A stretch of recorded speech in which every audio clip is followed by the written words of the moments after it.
Recently, not a day has gone by without seeing a comment like this. Impeachment It's is late. pointless. Prepare to be There won't be elections.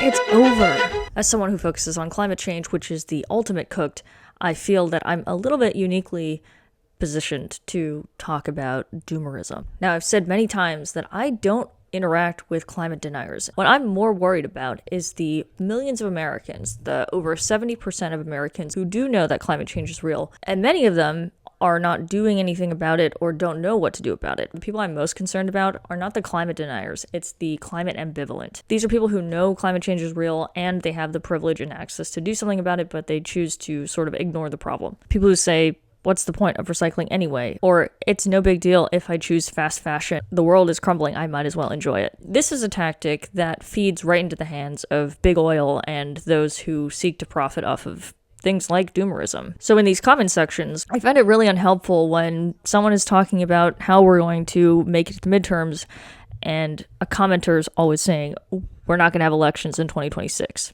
Okay.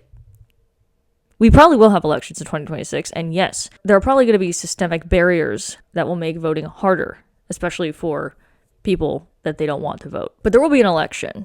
And when election time comes back around, what I'm worried about is those people who are commenting that it's already lost are not even going to go out and vote. It is totally understandable why it's easy to say we're totally screwed. But because I work on climate, I see this all the time. Climate change is the ultimate slow motion version of this. And in the climate space, we know that we are screwed. Okay, you accept that you're screwed. And the point is that you can prevent the worst version of being screwed. Like every 0.1 degree is still worth fighting for because that means the difference between, food systems collapsing. And in this case, every hour, every day that we can fight for our neighbors and fight for ourselves and fight for a better future and a more democratic future is still worth it. These types of comments to me are not actually helping. I'd rather listen to the commenters who are like, we're going to keep trying, even though we're afraid, even though we feel like we're totally screwed, even though I don't feel any hope, but I'm not going to give up. And the way you get past those